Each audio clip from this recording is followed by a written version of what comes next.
Bien, bien. Parece que está resultando.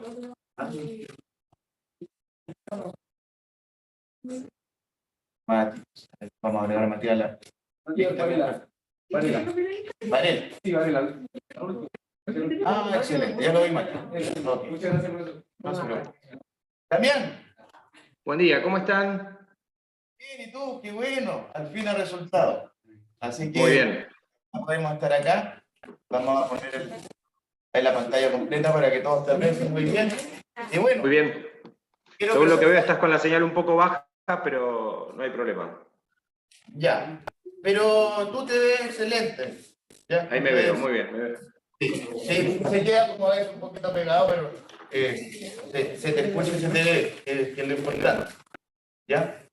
Así que... Muy bien, perfecto, perfecto. Bueno, entonces, lo primero presentarle al profesor Damián Rodrigo Pizarro, argentino, de la Universidad de Buenos Aires y la Universidad de Belgrano, también un destacado abogado litigante en materia de derechos fundamentales relacionadas sobre todo con materias de género y diversidad. Ahí Damián va a poder ahondar un poco más en esos aspectos, así que es un honor muy grande, Damián, tenerte aquí nuevamente, esta vez con mis alumnos de primer año. Así que eso, con ustedes, Damián Rodrigo Pizarro, a quien ojalá puedan hacerle muchas preguntas y recordar que todo lo que se hable aquí seguramente se va a preguntar en nuestra cátedra.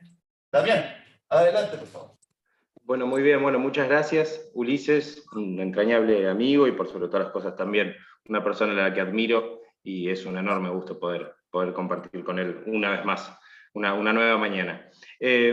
Bueno, a ver, tenemos algunas cosas para tratar en el día de hoy. Ulises particularmente me invitó a conversar un poquito con ustedes lo que tiene que ver con, bueno, el tema falacias y lo que es la argumentación jurídica, ¿no?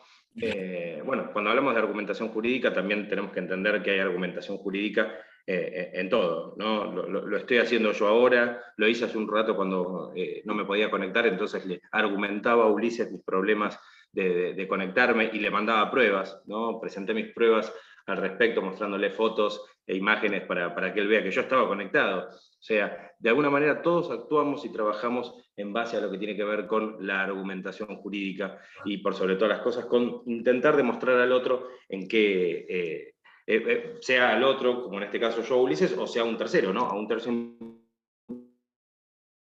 imparcial al cual queremos de alguna manera seducir, ¿sí? O encantar a la hora de lograr lo más importante, ¿bien? ¿Qué es? A ver si lo puedo escuchar desde aquí. ¿Qué es lo más importante que nosotros tenemos que lograr al final de cuentas en un proceso judicial, como juristas, desde ya, como abogados y abogadas? ¿Qué consideran ustedes? ¿Sí? ¿Cómo? Convencer, dice acá. Mariana. Convencer, me encanta la palabra convencer, muy bien. ¿Qué más? ¿Qué más, chiquillos? A ver, me voy a poner más acá para que Damián lo pueda apreciar, a ver si el sensor no nos permite el sensor, pero adelante, díganlo nomás y yo transmito. No hay problema, no hay problema. No, lo importante es que los escuche para ver que no estoy solo nada más. ¿Qué más? Convencer. ¿Qué otra cosa? ¿Qué más buscamos? Dentro de la argumentación. Persuadir. Persuadir, dice acá. Persuadir, muy bien, muy bien. Estamos con el diccionario de sinónimos. ¿Qué más? ¿Qué más? Adelante, atrévanse. Si cada uno de los conceptos va a ser muy importante porque los vamos a poder ir desarrollando. Sí, claro. Dándonos por qué, de eso se trata. Hay un término que les voy a deslizar que aquí se utiliza mucho, que es conmover. Conmover. Dice, por ejemplo, cuando uno presenta una argumentación sobre algo, le dicen que su argumento no ha logrado conmover al judiciario. Y uno dice, en realidad, yo qué sé, yo la trato de conmover a mi mamá cuando le mando una foto de cuando yo era pequeño, ¿sí? O a mi esposo o a mi esposa, ¿bien? O a mis hijos, ¿sí? Cuando les muestro unos escarpines o unas botitas de cuando yo era bebé, yo qué sé, no sé, o una foto de mi padre. no que ya no me acompaña, sino, digo, o al menos no me acompaña físicamente, pero digo, ¿cómo uno logra conmover? Es raro. Pero en realidad, y les cuento un poco el final, elige tu propia aventura, voy directamente al final y digo, en realidad lo que uno busca es que efectivamente ganar el juicio, ¿no? Tener razón. Y un poco la argumentación tiene eso, ¿no? Tiene su objetivo, que es, bueno, por un lado, a través de buenas inferencias, ¿sí? De buenos pasos intermedios, ¿bien?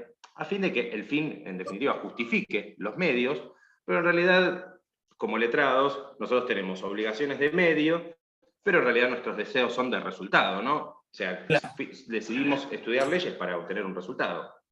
Entonces, esto es un poco la práctica, ¿no? Desde ya. Después, todo lo romántico de la conmoción, de la persuasión, y no me acuerdo cuál era el otro término también muy interesante que hayamos dicho, también se podría decir tiene que ver. Pero un poco sacándole el romanticismo, lo que queremos es tener razón, lo que queremos es que nuestro cliente gane, o si somos penalistas de la parte demandada, por lo menos que obtenga la menor pena posible. Bien, teniendo en cuenta que uno trabaja con eso, ¿no? Con los mínimos y los máximos. Pero si somos abogados de derecho de familia o de alimentos, queremos que nuestra clienta obtenga la mayor cuota alimentaria. Ulises.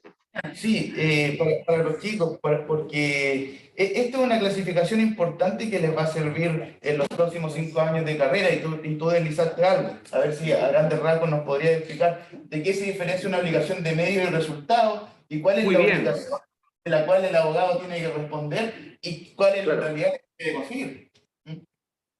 Bueno, a ver, nosotros principalmente reconocemos que hay dos tipos de obligaciones dentro de esta clasificación, ¿no? Porque en realidad, cuando ustedes vean en obligaciones, que me imagino que ven, ¿no? Obligaciones civiles y comerciales, Sí. no sé si como una materia que se llame así, o se llama Civil 2 o Civil 3, pero aquí se llama obligaciones. En la carrera de Derecho de la Universidad de Buenos Aires se llama obligaciones, mientras que hay otras carreras que, por ejemplo, tocan materias de Derecho que las llaman Civil 2, ¿sí? Lo cual serían obligaciones.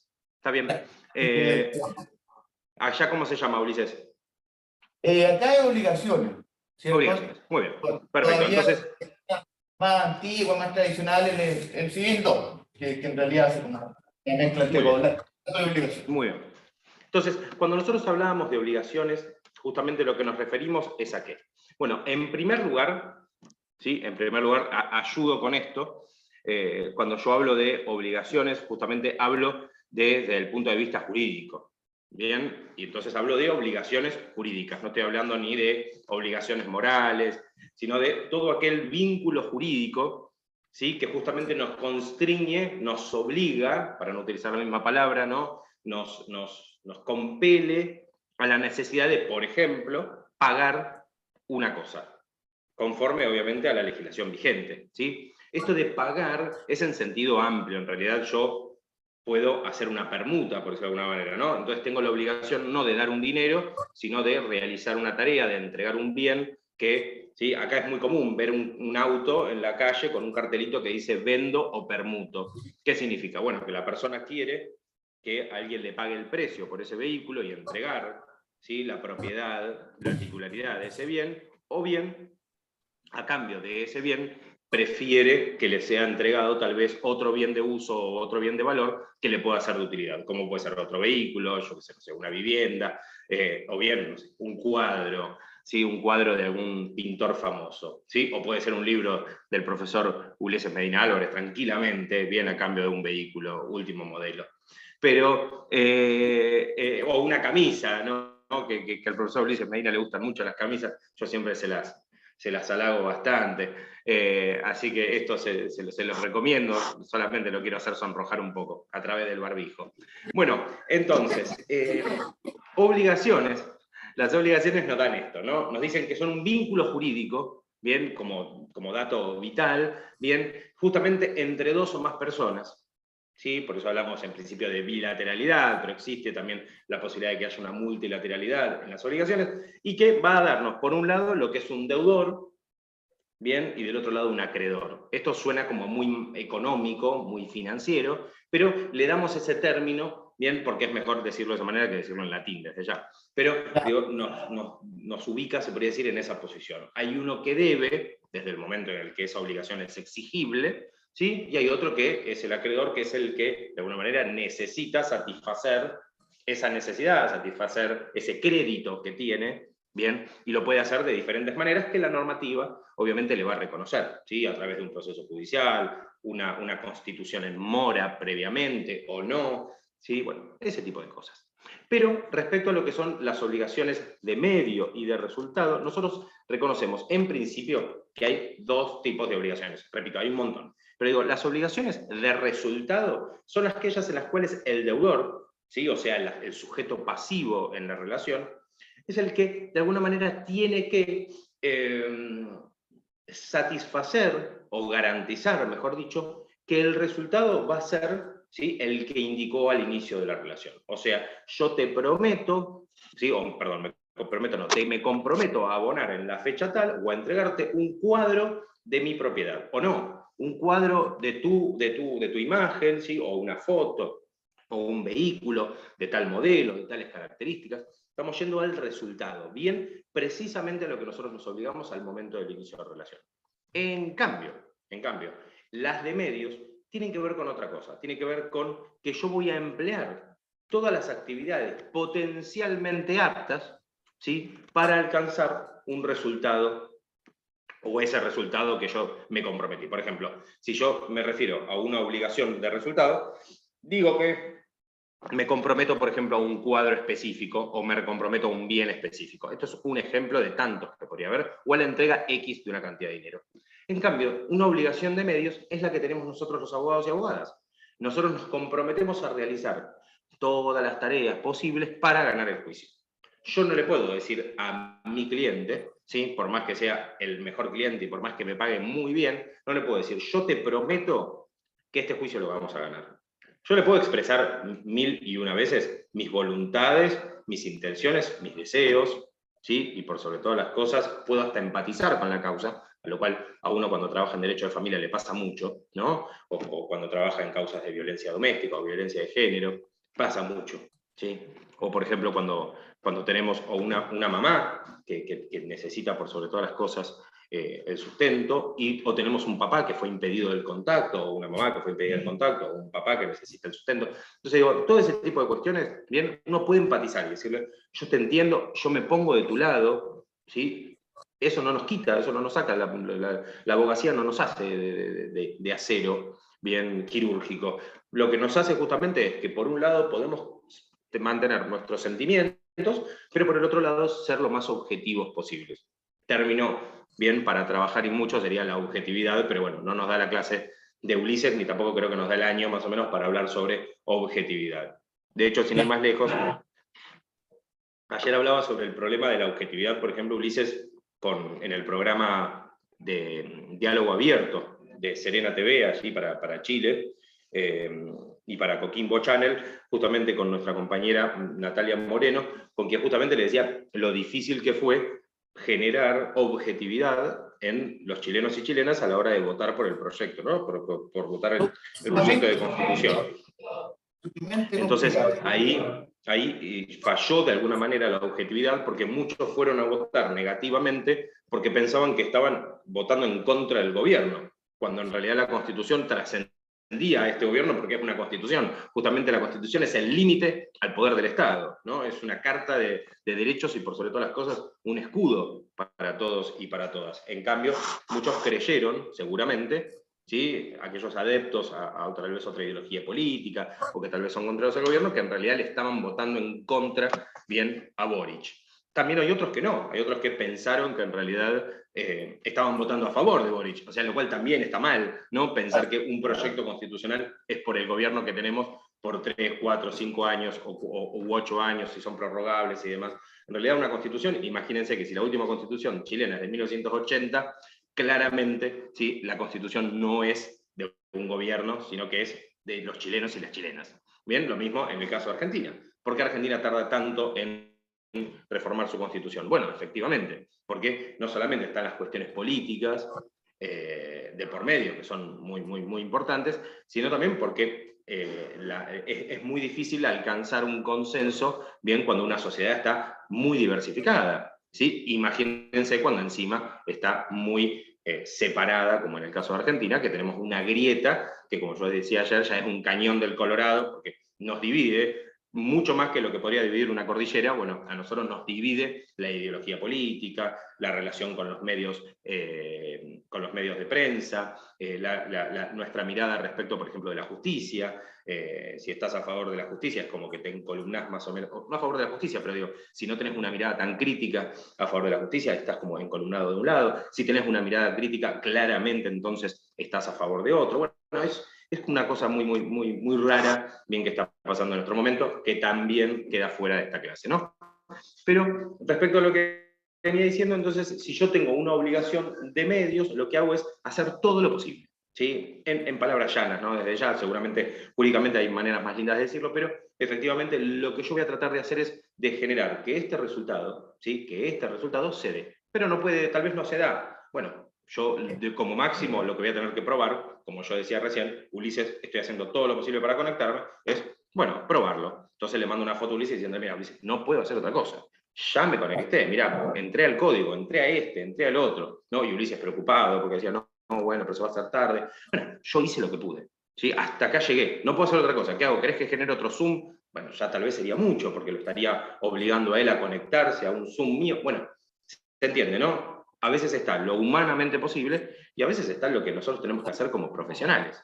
¿Sí? Entonces, tal vez hay gente que me dice, no, bueno, como perdí el juicio, esto les estoy diciendo algo que es lo que no hay que hacer. O sea, mala elección, acá tendría que aparecer una banda roja que diga mala elección, que es, no, como perdí el juicio, en vez de cobrarle lo que me correspondía, le cobré la mitad. Es una locura. Imagínense, ¿no? Uno va a comer un alfajor, va a comprar un alfajor, lo prueba y no me gusta, entonces el kiosquero le dice, no te preocupes, pagame la mitad, porque ahí, bueno, sí, el alfajor de fruta es así, hay gente que le gusta, hay gente que no le gusta. Bien, no sé cómo serán los alfajores en Chile, porque no comí nunca allá, pero si son ricos, por decirlo de alguna manera, te puede pasar que no comas uno rico. Bien. También, entonces, lo que podemos entender de obligaciones de medio y resultados, y a lo que está obligado un abogado, es hacer, en otras palabras, todo lo humanamente posible porque su caso llegue a un buen puerto, pero no puede garantizarle a sus clientes un resultado esperado. O sea, yo no puedo decirle a mi cliente, vamos a ganar este juicio sí o sí, te lo doy por firmado, eso no. Pero sí puedo garantizarle que voy a hacer todo lo humanamente posible, poner todos los medios a disposición, estudiar a profundidad la prueba para conseguir el resultado esperado. O sea, sí, sino el medio. Y en ese lo que sentido, Ulises está ordenando, perdón Ulises, lo que Ulises está ordenando es muy bueno, porque es, en principio, el abogado tiene obligaciones de medio. En principio, sí, tenemos obligaciones de medio. Lo que tenemos obligaciones de resultado es en cosas o muy puntuales o en realidad en el trabajo diario. ¿Por qué? Porque viene mi cliente y me dice, Damián, necesito la partida original que está ingresada en el expediente. Cuando los expedientes eran en papel, uno ingresaba las partidas originales, ¿no? O cuando tenés que hacer algo que tenga que ver con una escritura de una casa, el original lo tenés que llevar al juzgado, ¿sí? Entonces, cuando viene y te dice, che, yo necesito lo original que te di, no hay problema, yo te lo traigo, o yo te lo consigo, o lo pido en el expediente. Entonces, ahí uno, si bien va a hacer todo lo humanamente posible, bien, la obligación de resultado es devolverle efectivamente un documento original que el cliente o la clienta le entregó, ¿no? Entonces, hay obligaciones de resultado, tal vez que no hacen a la gestión del abogado, sino que hacen a la gestión del gestor, por decirlo de alguna manera, ¿no? O sea, como toda gestión tiene una obligación de resultado. Si el cliente viene y me firma un escrito y yo no lo presento en el juzgado, claramente no cumplí con la obligación de resultado, que era presentarlo. Entonces, digo, hay obligaciones de resultado muy puntuales, hay obligaciones de resultado que tienen que ver con cumplir una tarea, bien, en la diaria, y efectivamente hay obligaciones que hacen tal vez a cosas muy... y hay obligaciones que son obviamente las de medios, que son las de todo letrado, que es garantizar, por sobre todas las cosas, que vamos a hacer todo lo humanamente posible para que todo salga bien y que todo sea lo mejor para nuestro cliente o nuestra clienta. Desde este punto de vista... Sí, perdón, Ulises. Sigue tú, pero quería hacer solamente el alcance de que dentro de las obligaciones en general, independiente de que sean medio de resultado, ya podemos distinguir dos partes, ¿cierto? Un deudor, un acreedor, y cada una de esas partes son representadas por su respectivo abogado en juicio. Y ahí es donde el fenómeno argumentativo cobra importancia, porque frente a un determinado litigio o un tema discutido, hay dos posturas contrapuestas. Y desde ahí, una línea lógica, por supuesto, es que dentro de las obligaciones de medio, cada uno de los representantes judiciales cumpla, ¿cierto?, con una obligación de llevar un trabajo probo, verdadero, ajustado a la verdad. pero muchas veces eso está dentro de la línea argumentativa y esas obligaciones de medios se utilizan medios errados, argumentaciones que no corresponden o que escapan de la realidad o que descalifican. Y ahí es donde estamos en la materia realmente tal de falacia, ¿cierto? Claro, exactamente. Mira, algo de lo que decías recién, y me acordé que era un buen ejemplo también, porque hubo una época en la que las clases de Derecho se daban para futuros jueces, por decirlo de alguna manera, ¿no? O sea, en la Facultad de Derecho de la UBA pasaba mucho que, por ejemplo, los trabajos prácticos, los ejercicios y demás, eran resolver casos. No sé si en la universidad en la que están ustedes pasa, pero lo más importante no es resolver casos, bueno, salvo que uno quiera ser juez, ¿no? O sea, una escuela de jueces o de juezas, pero en este caso también servía la argumentación jurídica, que era intentar justamente, lo que hablábamos recién y compartía con todos ustedes, y todas ustedes, era llegar a conmover, llegar a persuadir. Por ejemplo, la obligación de los jueces, ¿sí? El juez o la jueza no tiene obligación, ¿sí?, de fallar a mi favor, no tiene la obligación de dar un resultado, ¿sí?, que tenga que ver con que me dé la razón a mí. Pero sí, todos los jueces y juezas tienen la obligación de resolver. ¿Sí? Entonces, no digo que el resultado sea darme la razón a mí o a la otra parte, sea darme la razón a mí, al acreedor o al deudor. Pero sí el juez o la jueza va a tener la obligación, por sobre todas las cosas, de cumplir con el mandato que es resolver. Tiene que dictar una sentencia, tiene que resolver una cuestión. O en el peor de los casos, como decimos, es declararse incompetente, es decir, por razones ajenas a mí, por razones que tienen que ver con la materia y demás, yo no puedo resolverlo. No puedo dar un veredicto sobre esto porque o soy parte o lo que sea, entonces me excluyo de este proceso. Pero eso es una resolución.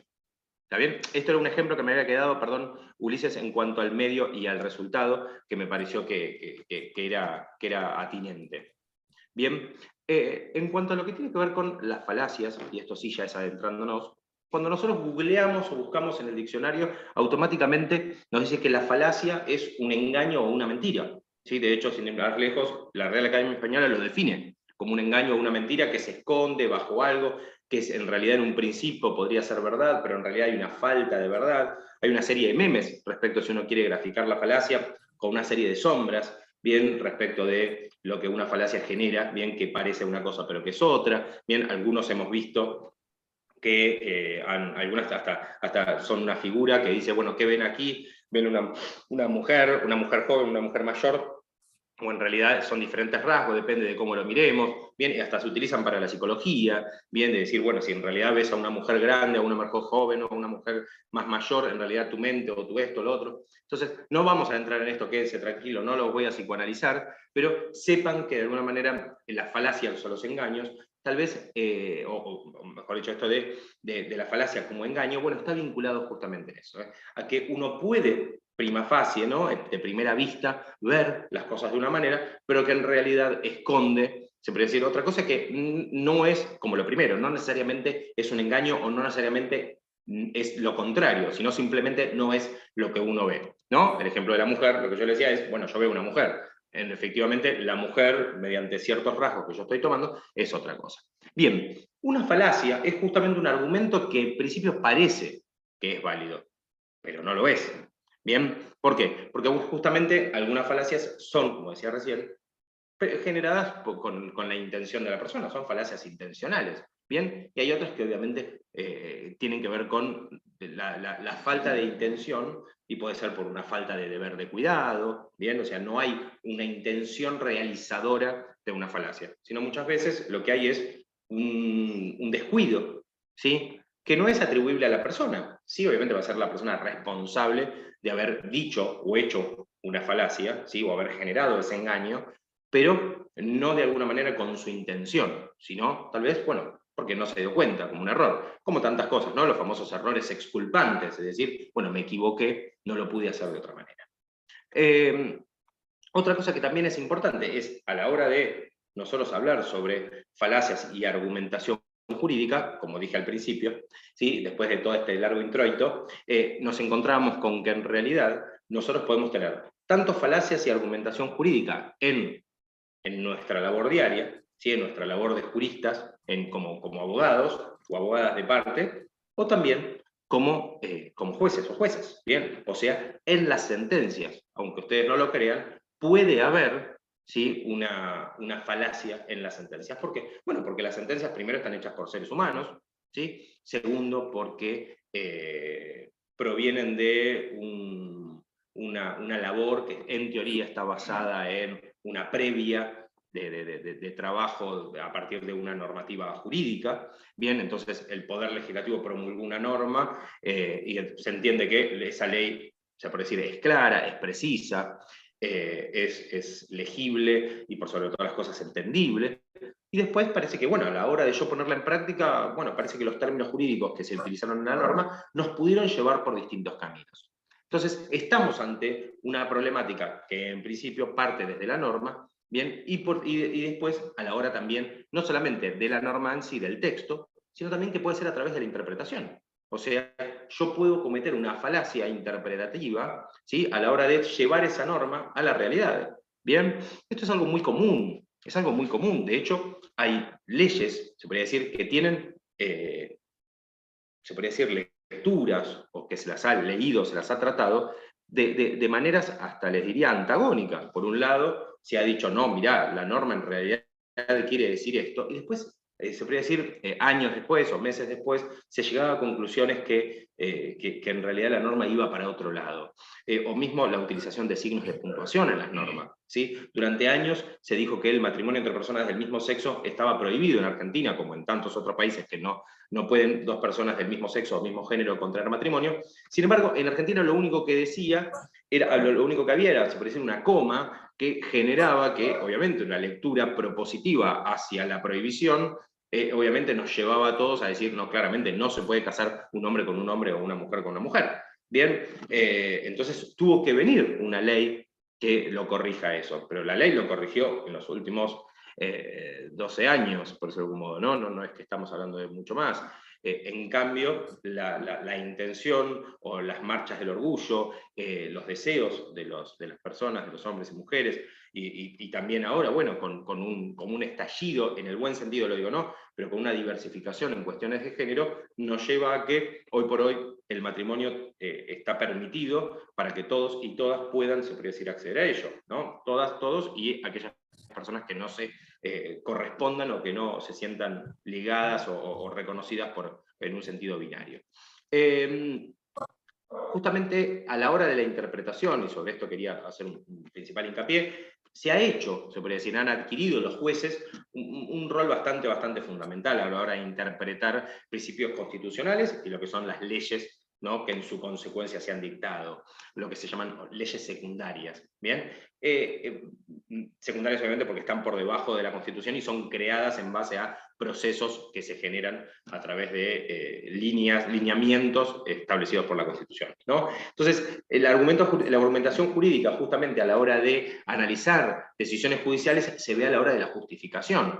¿Por qué? Bueno, porque claramente a la hora de pensar en cómo el juez o la jueza analiza una problemática, ¿no?, y realiza lo que llamamos el silogismo jurídico, ¿sí?, o sea, esto que tiene que ver con el juego de las premisas y del resultado finalmente de ese análisis lógico. Bien, muchas veces uno dice A, entonces no B, entonces C, ¿no? O sea, digo, esto no quiero ponerme a jugar con la lógica porque sé que no es un buen horario para hacerlo a las 10:30 de la mañana, pero entiendan que muchas veces el resultado no deviene de alguna manera, cálculo o de una mirada, de un análisis lógico, ¿sí?, de las premisas, sino que tal vez en realidad lo que se tiene es el resultado que yo quería obtener, y lo que hice fue acomodar un poco las piezas para que ese resultado me dé.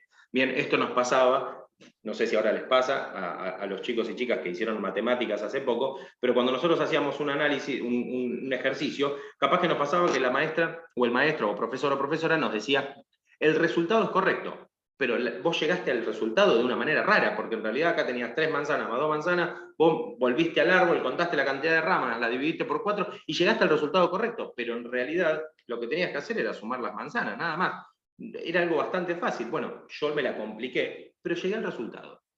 Entonces, en realidad, tal vez yo ya sabía el resultado, o miré la hoja de otro y sabía que eran 5 manzanas, pero en realidad no sabía hacer la cuenta, entonces hice todo lo otro bien para llegar a ese resultado lógico. Bueno, a veces pasa que uno sabe que el juez va a fallar en contra, o sabe que va a fallar a favor. ¿Por qué? Bueno, por la fuerza del precedente, ¿no? Nosotros no somos del common law, pero de alguna manera sabemos que el precedente, y más cuando son de organismos superiores o de escalafones superiores en la justicia, sabemos que tiene una fuerza importante, ¿no? Entonces, a la hora de hablar de una jurisprudencia que ya está acentuada, que ya está de alguna manera fijada en, por ejemplo, un tribunal o en un fuero, ¿no? Civil, comercial, penal y demás, claramente uno sabe que va con el caballo del comisario o que va que sabe que va como que va a perder, por decirlo de alguna manera, o que va a ser muy difícil ganarlo.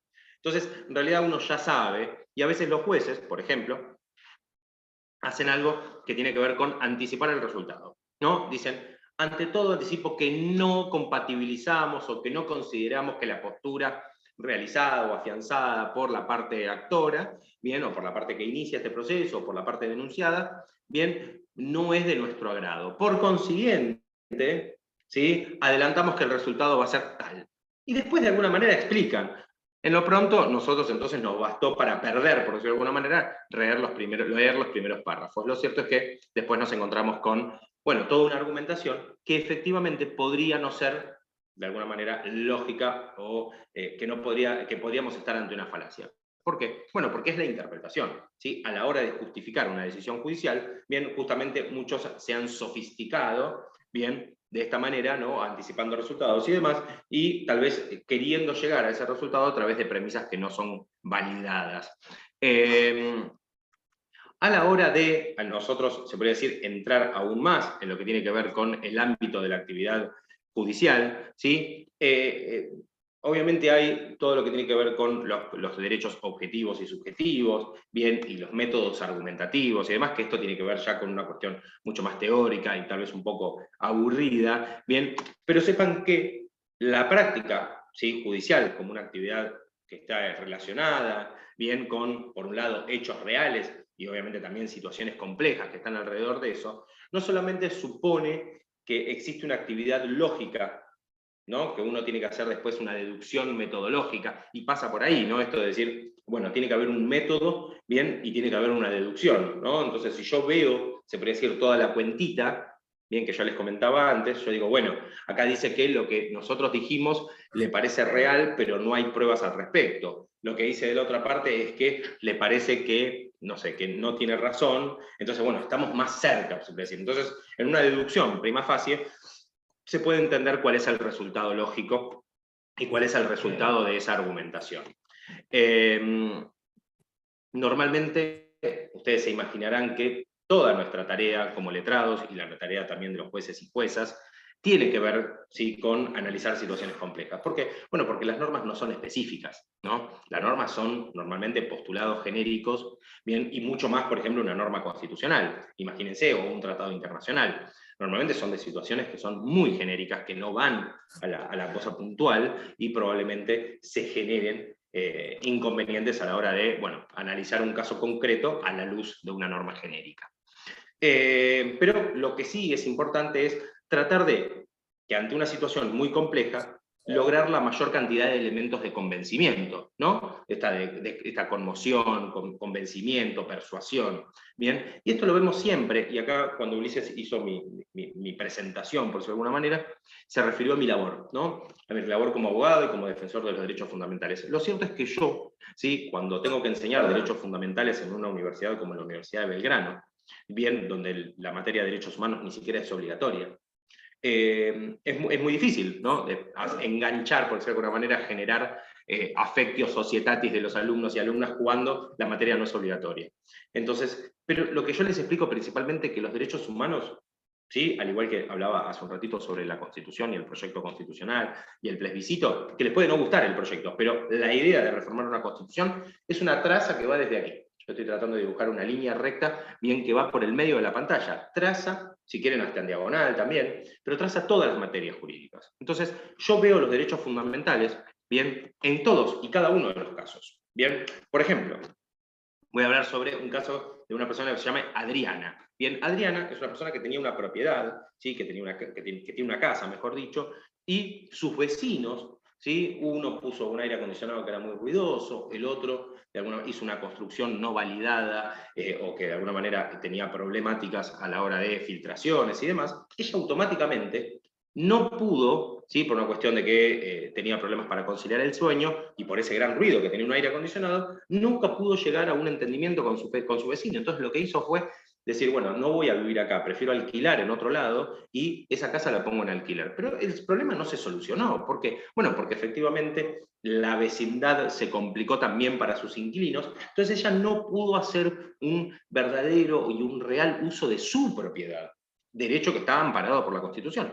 No es que empecé por el derecho de la propiedad porque soy liberal, ¿no? Sino porque es el primer nombre que se me ocurrió y empezaba con la letra A. Entonces, Adriana bien, no pudo hacer uso de su propiedad y eso es una falta a un derecho fundamental. Bien, aunque no querramos, bien aquellos que tal vez pensamos que la propiedad privada es el peor de los males, o aquellos que creamos que la propiedad privada es, se podría decir, lo que hace que todos seamos mejores y mejoras, no, que todos seamos mejores, entonces efectivamente necesitamos bien defender el derecho al acceso a la propiedad. Bien, también tenemos el caso de Alejandra, bien, que tiene un hijo con el cual tiene una batalla de hace años con el padre de esa criatura. Bueno, Alejandra vivió casos de violencia, ¿sí? O sea, su integridad física, su integridad, su vida, de alguna manera cambió, y por sobre todas las cosas, su situación económica. ¿Por qué? Bueno, porque la situación de la cuota alimentaria repercutió obviamente cabalmente en su economía, porque la negación a que ella pueda llevar una vida como antes de que se separaran y antes de los hechos que de alguna manera hicieron que esa relación jurídica, ese vínculo como el matrimonio se rompiera, efectivamente generó que ella tenga que hacer frente a diferentes obligaciones que antes tal vez las hacía en forma compartida. El padre dejó de tener acceso o dejó de querer ver a su hijo, porque obviamente veía en su hijo tal vez esta cuestión de un revanchismo con la madre. Entonces, se podría decir, ahí hay varias cosas, ¿bien? Había violencia económica, había violencia física, había violencia psicológica, psíquica. Entonces, efectivamente, hay derechos fundamentales que defender en una causa de violencia. Y no es de derecho de familia solamente, no es que el derecho civil se aparta de los derechos humanos y mucho más de la Constitución. Bien, me va a costar encontrarlos, pero va a haber seguramente derechos humanos de las mujeres o de los niños y niñas y de los hombres, de los padres y demás en la Constitución. Repito, es difícil porque son normas muy genéricas, ¿sí? Son normas fundamentales. Bien, mismo es el caso de Andrés. Andrés era un padre, bien, de una criatura, de un niño, al cual, cuando él perdió el trabajo, ¿sí? Dejó de poder pasar la misma cantidad de alimentos que pasaba antes.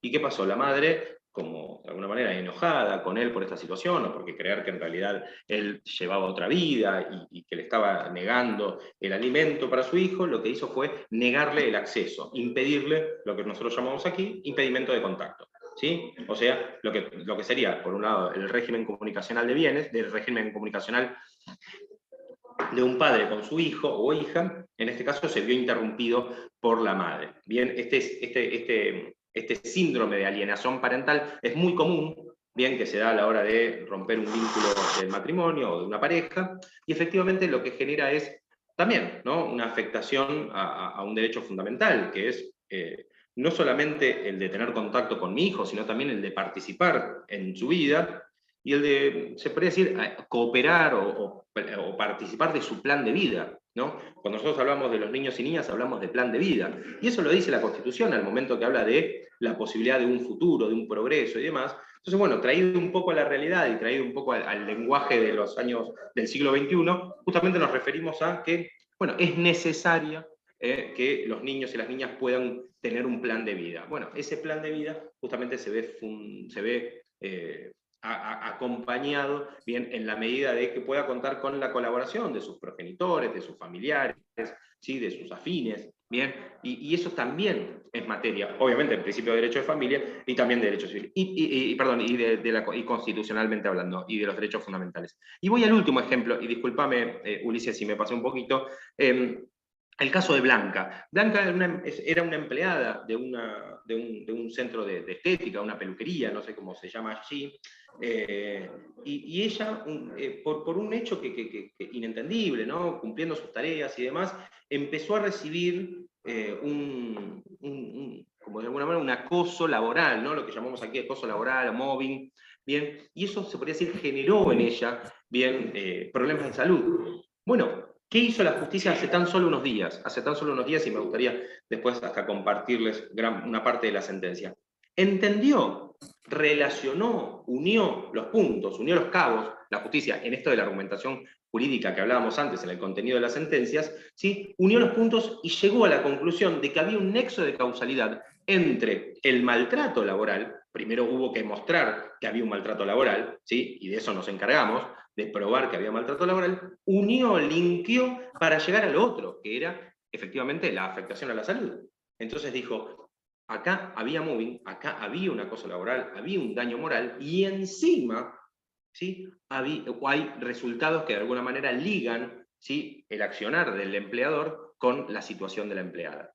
Entonces, efectivamente, la justicia entendió que ese nexo de causalidad, que parece como que excede a lo laboral, ¿no? Porque parece que el despido quedó atrás, ¿no? El maltrato laboral quedó atrás, y ahora estoy en los resultados. Entonces, salió un fallo, les diría hasta ejemplar, en cuanto a reconocer que una persona que tiene la necesidad, no la obligación solamente, sino la necesidad de trabajar, otro derecho que está en 2 artículos de nuestra Constitución, el artículo 14, ¿no? Libertad o derecho de ejercer el trabajo, ¿sí? Y una industria lícita, y por el otro lado, el artículo 14 bis, que es como la Constitución de Derecho Laboral, donde habla de igual remuneración por igual tarea, las condiciones dignas de trabajo, vacaciones pagas y todo, lo cual los invito también a leerlo, porque es un artículo hermosamente creado hace más de 50 años y que todavía es, como de alguna manera, un objetivo incumplido.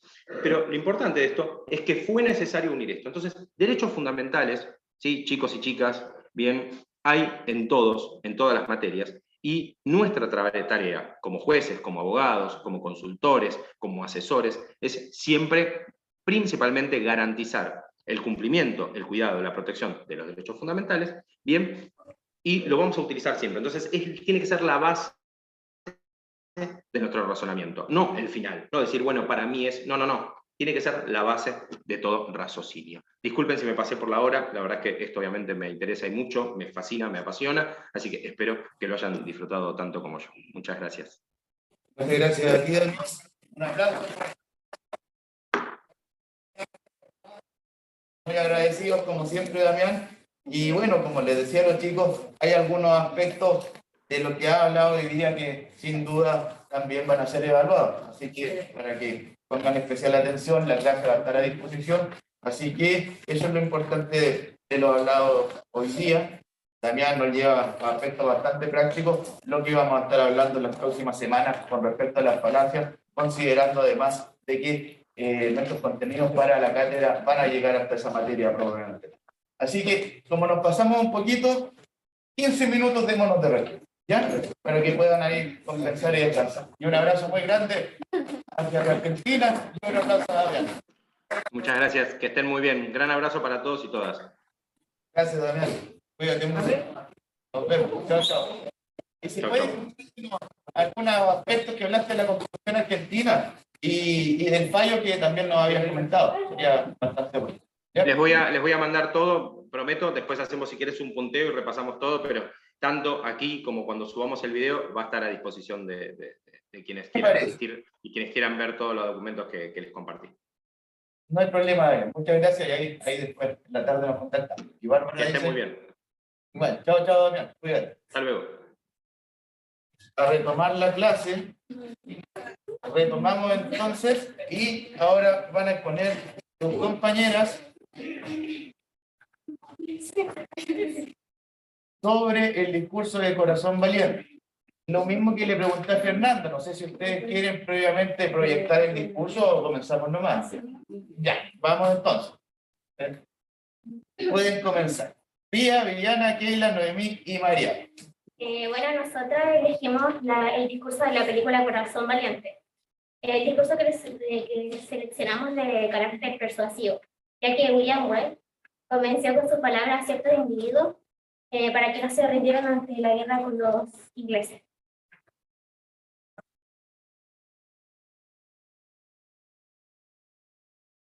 inventio o invenio, donde se establecen los contenidos esenciales en el discurso. En este caso sería cuando William Wallace dice: ¿qué harías sin libertad?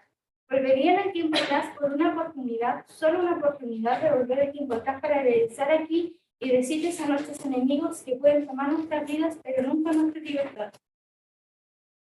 Escogimos este fragmento debido a que resume el discurso y el hecho de que los escoceses no querían perder su libertad al ser colonizados por los ingleses. Perfecto. Entonces, en base a esto, ustedes identifican que la temática principal está en torno a qué concepto, a la libertad, pero ¿en qué tipo de libertad y en qué contexto? Ellos no querían ser colonizados. No querían ser colonizados. Ya. ¿Y quiénes eran los que aquí estaban ejerciendo una función colonizadora? Y contra los escoceses. Perfecto. Súper bien. Continuemos. Despacito. Nosotros decimos que es tripartita debido a que tiene un inicio donde William intenta captar la atención de los escoceses, un desarrollo donde los está convenciendo de luchar por sus tierras y libertad, y un final donde los convence y se van a la guerra. Perfecto. Dentro de la disposición hay diferentes, ¿cierto? Desarrollos respecto al discurso en sí. En este sentido, ¿dónde ustedes pueden encontrar los medios, por ejemplo, cuando se trata el discurso de William Wallace, donde él desarrolla toda la línea argumentativa principal, ¿cierto? ¿Cómo lo hace? ¿Qué herramientas utiliza?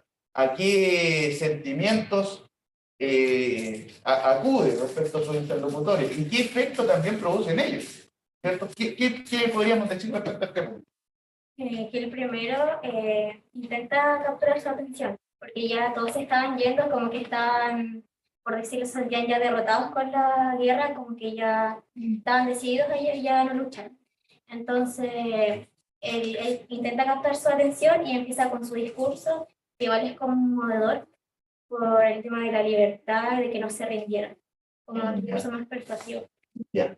Y respecto a la disposición que suelen tenían los soldados, ¿cierto? ¿Qué me pueden decir respecto a los rostros, a los gestos? ¿Qué hace Wallace también para convencerlos y cómo van cambiando sus emociones en base a lo que ustedes pueden apreciar de lo visual de la película? De azul, que es representado en su bandera. Ya, o sea, estaban personificados, pintados, ya. Y las emociones, los gestos de la cara, porque no sé si recuerdan que en un comienzo estaban todos hostiles, no querían.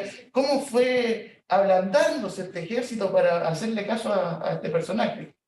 Pueden decir respecto a ese punto. Que a través del discurso cada vez se fueron incluyendo más a favor de Ya, William, sí. Y a poco empezaron todos. bien, ya. Continuamos. Para finalizar, podemos decir que el mensaje transmitido por William Wallace nos enseñó a que gracias a un discurso bien elaborado y persuasivo se puede apelar a los sentimientos de la gente y convencer. Perfecto. Muchas gracias. Ya. Una última cosa. Tenemos el invenio, tenemos la disposición, pero en los efectos de la elocución, ¿cierto? Todo lo que tiene que ver con un carácter estético del discurso de Wallace. ¿Ah? Un uso de la oratoria, un uso de la persuasión. ¿Cómo ustedes podrían definir esa última parte? ¿Entienden los criterios más estéticos, más gramaticales, la impostación de la voz, los adornos que él utiliza también, ¿cierto? El ornato que se llama, como para poder conmover. Si ustedes pudieran identificar quizás un lenguaje más poético o un llamado a la atención como retándolo a estos soldados, ¿qué elementos pudieron distinguir del discurso de Wallace? Así como ornamentales, digamos.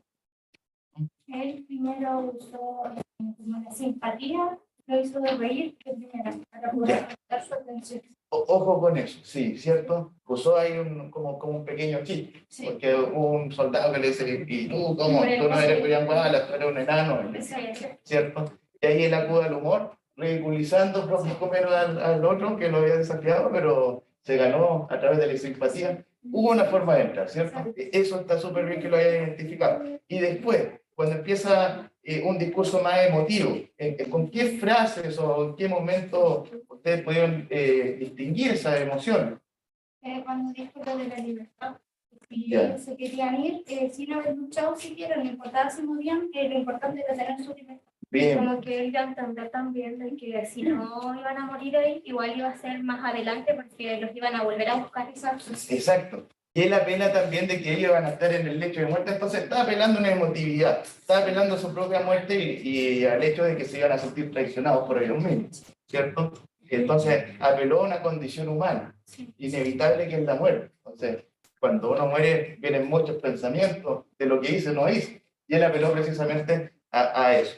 Muy bien, tienen las 3 décimas, felicidades, sobre todo por la responsabilidad. Ya. Ahora, Fernando.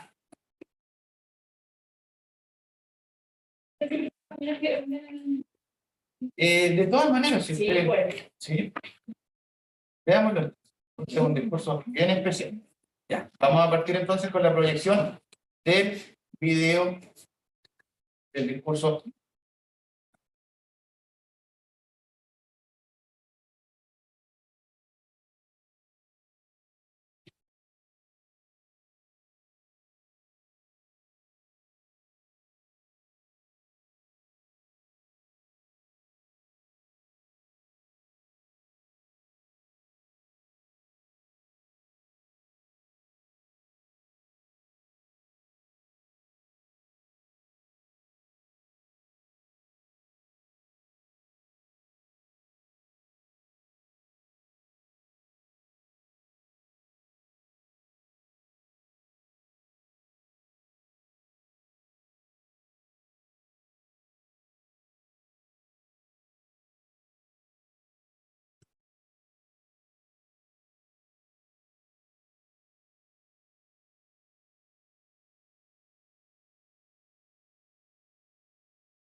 Ya, Fernando.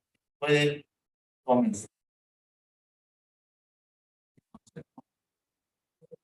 Este es eso, ¿cierto? Sí. Puede comenzar. Buenos días, compañeros. Bueno, como se pudieron dar cuenta, a mí elegí el análisis del discurso de Barack Obama. Bueno, como introducción ahí puse una frase de Francis Bacon, no sé si se pronuncia así. Bacon. Bacon. La historia hace a los hombres sabios, la poesía ingeniosos, las matemáticas sutiles, la filosofía natural profundos, la moral graves, la lógica y la retórica hábiles para la lucha. Como sabemos, para nosotros poder comunicarnos persuasivamente y dar argumentos hacia el público en este caso, no basta con un razonamiento simple, sino que este razonamiento debe ser válido. Bueno, en este caso yo creo que no es tan así porque como escuchábamos el profesor, ¿cómo se llama el profesor? Damián. Bueno, en un momento dijo que no necesariamente debían ser válidos. Y a través de la retórica lo que vamos a comprender son esto, los argumentos, la persuasión y la comunicación, que estas 3 se dan en conjunto. Y se trata de convencer así a la audiencia, ya sea en forma oral o escrita, pero en este caso de forma oral. Bueno, respecto a la invenio, voy a leer en realidad porque siento que todo lo que está aquí es como importante. Dice, el orador, a través de un discurso esperanzador, en donde iguala a todas las personas, busca que la audiencia determine su pensamiento y concuerden con él. Que en Estados Unidos todo es posible. Establecer que su país es un lugar de oportunidades y que mantengan esperanza en que el futuro bajo su administración será de prosperidad para sus habitantes. Intenta persuadir a la audiencia de que si se mantienen juntos en un plano de igualdad, lograrán sus objetivos. Así menciona, abre comillas, Somos más que la suma de nuestras ambiciones individuales y sois más que una colección de estados azules y rojos, refiriéndose a la división del país en el ámbito territorial. Somos y seremos los Estados Unidos de América. Cierre comillas. Utiliza un discurso emotivo, empatizando con la audiencia al hacer referencia a la igualdad. Además, personaliza su discurso, involucrando a la audiencia a ser parte de lo que está diciendo. Esto lo realiza integrando a todos dentro de su discurso, realizando una enumeración de distintas características, estados o identificación de una persona, logrando de esta forma la integración de las masas. Junto al anterior, utiliza el lenguaje no verbal, enfatizando los puntos, cambiando su tono de voz en ciertas oportunidades, manteniendo las pausas necesarias y teniendo buena gesticulación al momento de hablar. Entonces, el contenido esencial del discurso es persuadir a las personas a que juntos puedan tener un futuro próspero y poder lograr de esta forma que la ciudadanía pueda confiar en su gestión y administración. O sea, según lo que dice usted, Fernanda, hay tres temáticas principales, ¿cierto? En las que Barack Obama basa este discurso. El concepto de igualdad, ¿cierto? Que pudimos ver incluso en la proyección entre personas blancas, negras, heterosexuales, otros homosexuales, de estados rojos, de estados azules. Todos van para un mismo lado, ¿cierto? Y todos buscan un mismo camino. Él resalta mucho la igualdad. La unión, por supuesto, y el nombre de este país mismo habla de una unión, ¿cierto? Una unión muy cosmopolita. Sabemos que Estados Unidos está compuesto por distintos grupos inmigrantes que llegaron buscando un nuevo porvenir. Hay una población indígena también muy importante y a eso se sumaron otros tipos de inmigraciones durante el siglo XX, sobre todo latinoamericana, y eso fue conformando todo esto. Y lo que hablábamos un rato también, el impacto y la importancia que se trata del primer presidente afroamericano, o sea, el mismo de por sí es un concepto que demuestra esta unión. Y en torno a la prosperidad, eso está bastante claro. Esos tres elementos, entonces, y tres temáticas son las principales dentro de esta INDEMI, o Sí. usted podría agregar alguna más. Creo que Ya. eso. Perfecto. Continuamos. Respecto a la dispositivo, el orador estructura su discurso en dos partes. Mantiene una tensión entre... bueno, por eso que yo consideré que este discurso es bipartito. Mantiene una tensión entre lo inicial y lo final del discurso. Mantiene la atención de la audiencia al no bajar el ritmo de la locución, personalizándolo en la primera parte, haciendo integrante a la masa de su discurso y haciendo efectivo el objetivo del discurso en su parte final, otorgando esperanza y motivando a la audiencia a obtener un futuro mejor, manteniendo la unidad. Sobre la disposición, ¿cierto? Aquí, como dice usted, hay una tensión entre dos partes del discurso, pero también demuestra una tensión que se estaba viviendo en la sociedad norteamericana, y eso queda de todas maneras implícito en el discurso mismo. Si bien está haciendo un llamado a la unidad, ¿en qué momento en específico usted podría señalar de que dentro de esta tensión del discurso está hablando a detractores, digamos? ¿Cierto? ¿Y qué es lo que buscan esos detractores? Porque en un momento igual Obama lo dice, ¿cierto? Y por eso él llama a la unión. ¿Puede ser a su oponente en ese caso? Claro, ¿cierto? Pero en el fondo lo que dicen esos oponentes es todo lo contrario a lo que Obama estaba diciendo. No sé si usted pudo notar eso, si puede desarrollarlo un poquito más. No sé.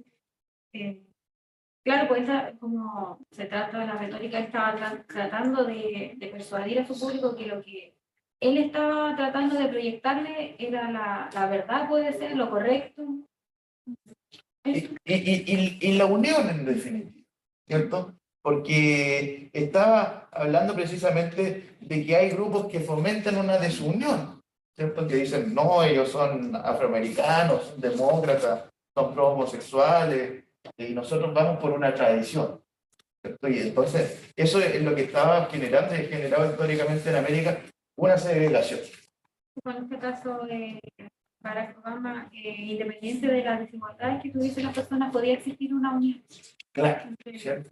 Entonces, él llamaba a eso, a la unión más allá de segregar a los demás, considerando de que él, de por sí, como decía hace un momento, por el hecho de ser afroamericano, ya representaba una reticencia a esos grupos. Entonces, ahí después, si hacemos un análisis más de historia contemporánea, es bastante anecdótico que luego venga Donald Trump.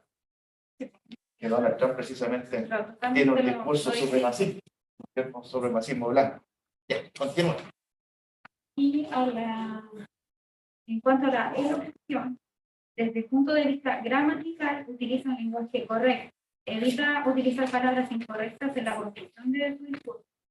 En relación al grado de comprensión del discurso, o sea, las PES y cuitas, utiliza un lenguaje común, fácil de percibir por los oyentes, no utilizando palabras rebuscadas que puedan significar falta de entendimiento de las masas. Es así como, por ejemplo, expresa, abre comillas, la idea de que si quieres trabajar duro, no importa quién eres, o de dónde vienes, o qué pinta tienes, o qué amas. No se trata de que seas negro o blanco, o hispano o asiático, o nativo americano, o viejo o joven, o rico o pobre, capaz, incapaz, gay o heterosexual. Cierra comillas. Realiza una enumeración de tipos de personas, utilizando un lenguaje común, sin expresar palabras que puedan causar dudas a los oyentes, dando de esta forma una continuidad y entendimiento inmediato para las masas. Quédenme un poquito aquí en la perspectiva.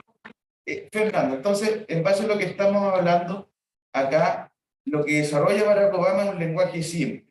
Aquí vamos a entrar en todo caso como al plano de la opinión. ¿Qué diferencia usted nota en el discurso de Obama y en los discursos actuales de la política local o mundial?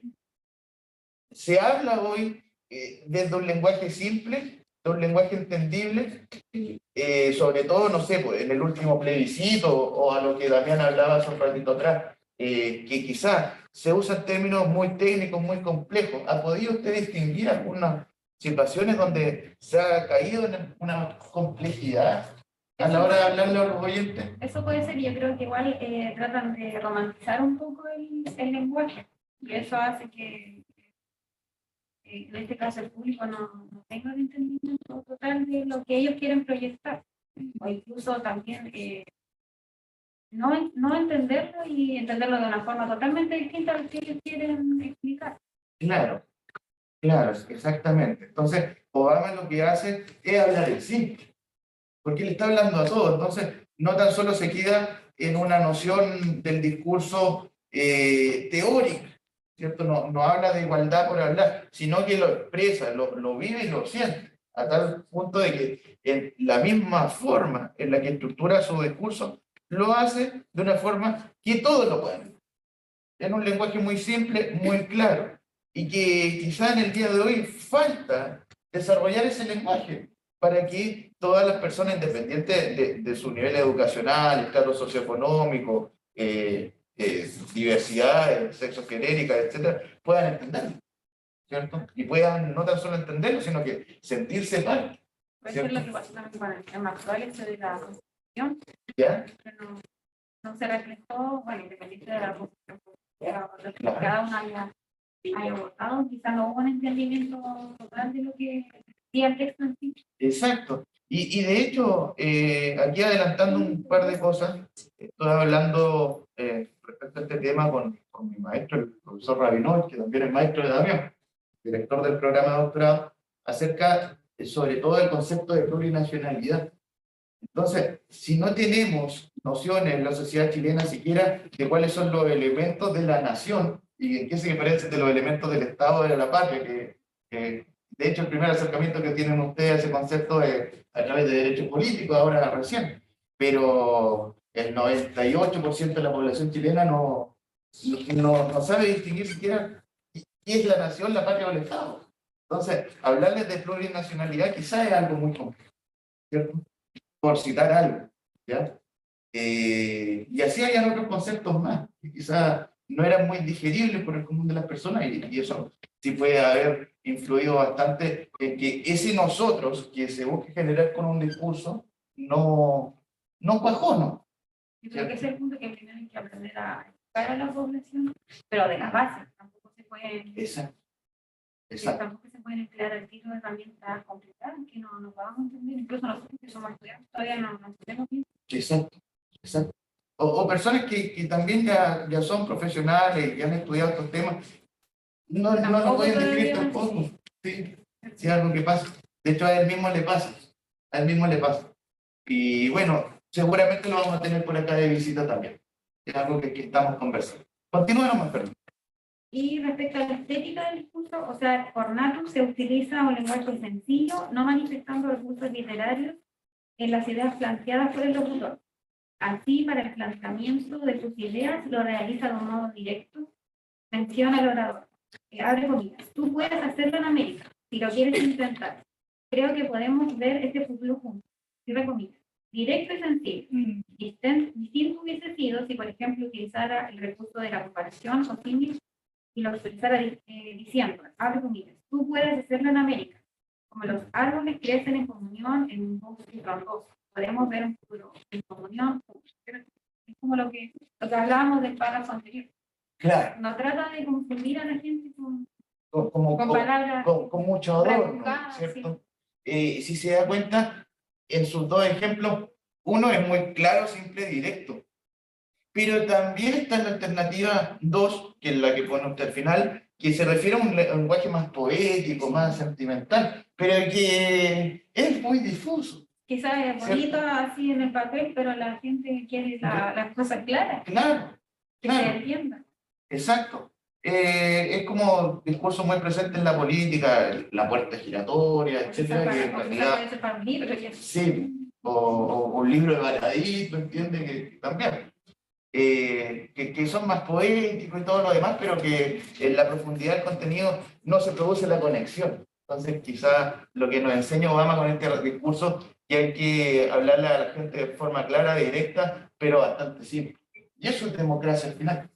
Eso es democracia al final. Se puede decir lo mismo y tener una profundidad en el discurso, en el contenido esencial, a través de la claridad de las palabras y tratando a las personas como se debe, no jugando tampoco con sus sentimientos, sino que hablando de las cosas. Así que eso, este es un discurso bastante bonito, bastante conmovedor, y eso es lo que tiene, apunta a la simpleza, pero a la claridad también. Así que eso, Fernando, tienes otras decir.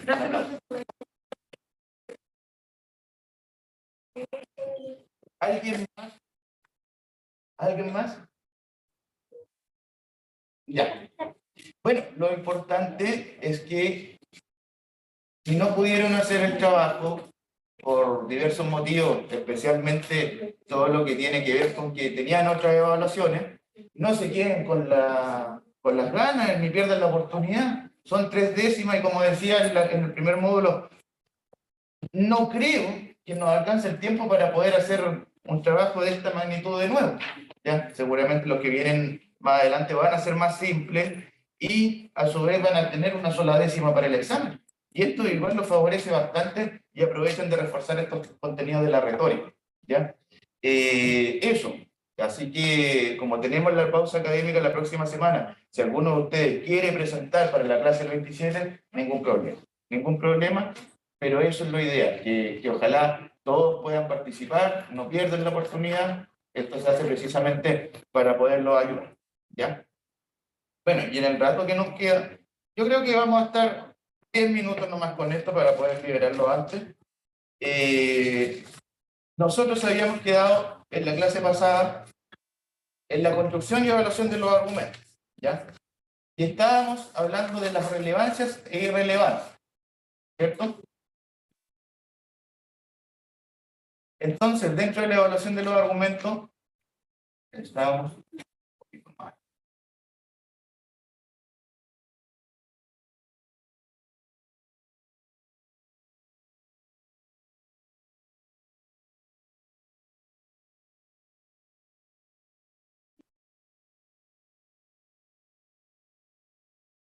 Hablando del método ARG, ¿cierto?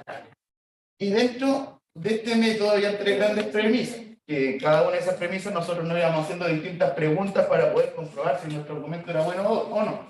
Las primeras preguntas están dentro del método de la aceptabilidad, y se identifican con esa letra A. La relevancia, en segundo lugar, con la letra R, y la buena fundamentación que lleva la letra G de Brown. Si pasa por estos 3 grandes filtros, estamos frente a un buen argumento. Frente a la aceptabilidad, nosotros habíamos planteado una serie de preguntas que hay que hacerse frente al argumento. Por ejemplo, si hay contraargumentos que ataquen de forma exitosa mis premisas, esa es la primera pregunta que me debo hacer. Si son cuestionables mis premisas, aun cuando no se ataquen en la discusión concreta. Y en tercer lugar, si existen razones que fundamenten mis premisas, pero no han sido presentadas por quien las defiende. Si la respuesta a estas tres preguntas es sí, mis premisas no son aceptadas. Mi argumento es malo, por lo tanto, se sugiere replantear. Si ya pasamos este primer filtro y las tres respuestas a esas preguntas son no, me voy a la relevancia. Y frente a esta relevancia, hay que considerar lo siguiente. Hay una pregunta fundamental. Si aceptamos las premisas, ¿son más o aceptables o verídicas las conclusiones que planteo en mi argumento? Es decir, la relevancia la sitúo respecto del punto de vista de las conclusiones. ¿Ya? Y si la respuesta a esta pregunta es no, mi argumento y mis premisas, por lo tanto, son irrelevantes. Y nuevamente estamos frente a un argumento que es malo. Y esta relevancia puede presentarse de dos formas. ¿Ya? Lo global, precisamente, es aquella que tiene lugar frente a premisas que son irrelevantes para algunos tipos de conclusiones frente a un contexto determinado. ¿Ya? Y lo local, la relevancia local, va a atender a razones puntuales que surgen y hacen concluir que un argumento no posee premisas que hagan aceptarle su conclusión, pero respecto a lo puntual, no a lo global. ¿Ya? No a todo un contexto. Entonces, los argumentos globalmente irrelevantes van a ser también localmente relevantes, pero no al revés. Si yo tengo un argumento que es localmente irrelevante, solamente que atiende a un hecho determinado, no necesariamente va a ser irrelevante en su contexto. Por ejemplo, Marcianetti. Marcianetti acaba de ganar el Festival de Olmué.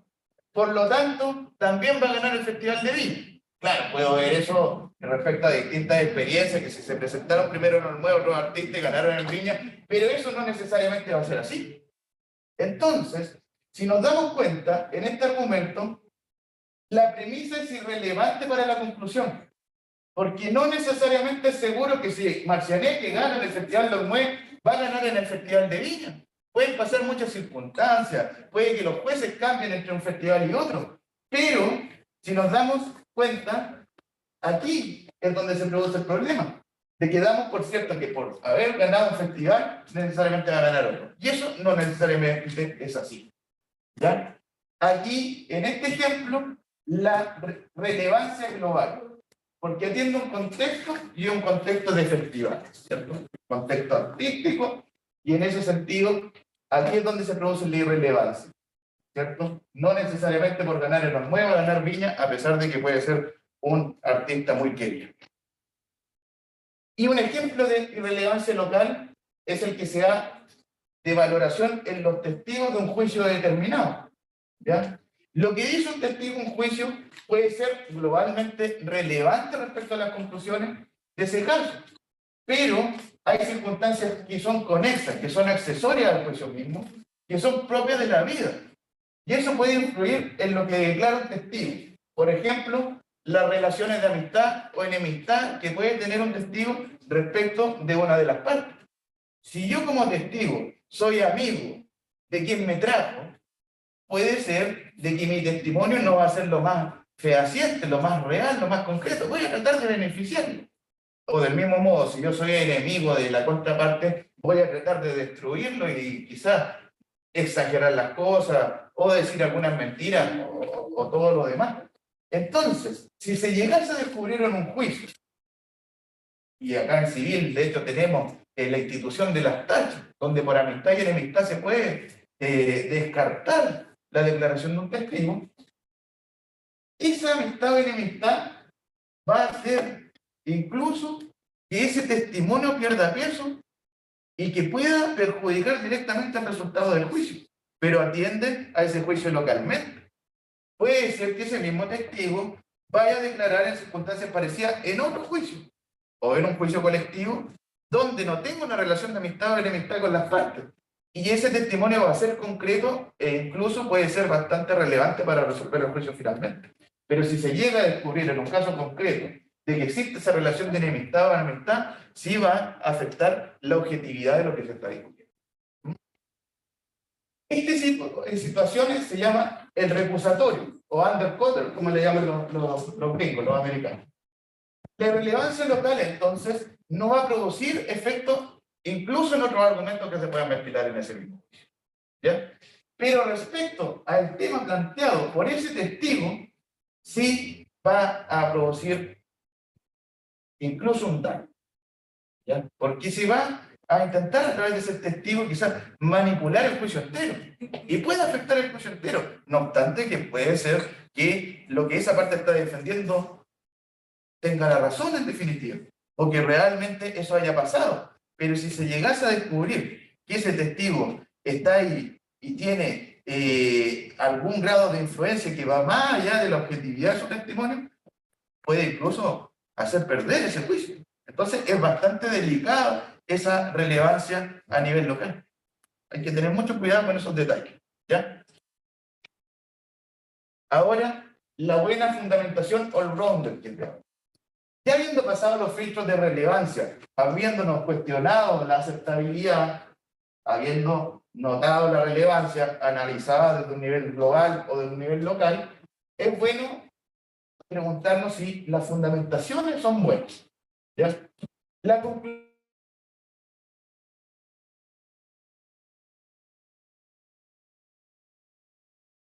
Entonces, esas premisas deben analizarse en base a la siguiente pregunta. Mira, si nos puse esa cuestión ahí. Si la conclusión es aceptada o refutada, si esa conclusión puede ser refutada exitosamente aun cuando no haya sido atacada en el mismo juicio, o finalmente si es suficiente el apoyo de mis premisas hacia las conclusiones. Es decir, si estas premisas tienen buenos fundamentos que me hagan concluir esto de forma más bien irrefutada. ¿Ya? Si cualquiera de estas tres preguntas llega a estar planteado de una forma negativa, el argumento está mal fundamentado. O sea, ¿se atacó o refutó de manera exitosa la conclusión? Puede ser que no. Puede ser refutada aun cuando no haya sido atacada en el mismo juicio, y puede ser que, claro, no hayan citado los argumentos, pero mi respuesta sea que sí. Ya esto me produce un problema. Que cualquiera de estas tres tenga una respuesta que sea positiva, ¿cierto? O negativa, dependiendo de cómo esté planteada la pregunta. Por ejemplo, ¿es suficiente el apoyo de mis premisas? Aquí nos conviene eso. Pero si llego a responder acá que no, ya me va a producir un problema desde el punto de vista de la buena fundamentación. No está bien fundamentada. Y ya habiendo pasado estos tres filtros, la aceptabilidad, la refutabilidad y también la buena fundamentación, ya estamos frente a un argumento, como decía en la clase pasada, que perfectamente puede ser considerado el argumento más importante, el argumento ganador. Entonces, cuando nosotros, para nuestra actividad de la cátedra 2, del debate, tengamos, ¿cierto?, que preparar distintos argumentos, es bueno hacer pasar estos argumentos por los distintos filtros y hacer las preguntas. ¿Tiene alguna duda? Ah, ya. Luego de toda la evaluación, y no veo, como les decía, ninguna falencia, ningún problema en los argumentos planteados, aquí estamos frente al mejor de los argumentos. Hagan este trabajo cada vez que estén preparando después cada uno de los argumentos que van a debatir ese día, ¿ya? Porque ahí se pueden encontrar qué argumentos les van a producir mayor o menor problema o cuáles son los mejores argumentos que tienen. Entonces, no tan solo tienen que apuntar a lo local, ¿ya? No tan solo tienen que apuntar a que esos argumentos localmente puede ser que no tengan una respuesta negativa en contra, sino que también a lo global. ¿Existen argumentos hoy día que puedan refutar lo que yo estoy defendiendo? Contraargumentos que puedan afectar lo que yo estoy diciendo.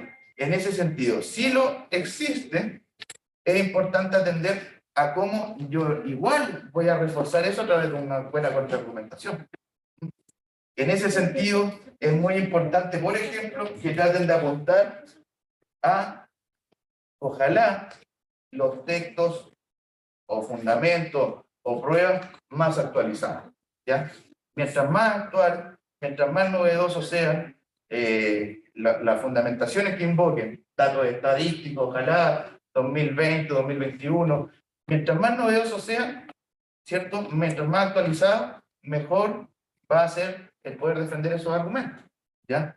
También el peso que le da el prestigio de quien lo invoca, una institución educacional, alguna organización internacional importante, la ONU, la OIT, ¿cierto? Que tengan un respaldo y un prestigio internacional, ¿ya? En ese sentido, esa es la forma de vigorizar la línea argumental. Bueno, y llegamos a las falacias. El día 27 vamos a conversar sobre esto. Y como les decía, si quieren ir estudiando desde ya, está bien, porque así van adelantando materia, ¿ya? La cátedra va a llegar a estas falacias, ¿ya? Así que si ustedes quieren ir estudiando desde ya, ningún problema, mucho mejor. Bueno, La modalidad de esa categoría, escrito. desarrollo. Desarrollo, 4 preguntas de desarrollo, y va a estar muy basada en las actividades prácticas y también en la conversación que hoy día tuvimos con Damián. O sea, de lo que hablamos con Damián, es muy seguro que algo se va a preguntar, ¿ya? Eso. Recuerden que más que memoria, lo importante es atender a otras cosas, atender a la comprensión de todo esto, y que ustedes con sus palabras puedan desarrollar algunos conceptos, ¿ya? Recuerden las estructuras que hemos visto, características, esquemas también del argumento, cómo se estructura. Todo eso yo creo que va a ser pregunta, ¿ya? Así que no les quito más tiempo, que les vaya muy bien. Chao, chao. Y nos vemos el día 27. Chao. Chao, que estén bien. Chao, chao.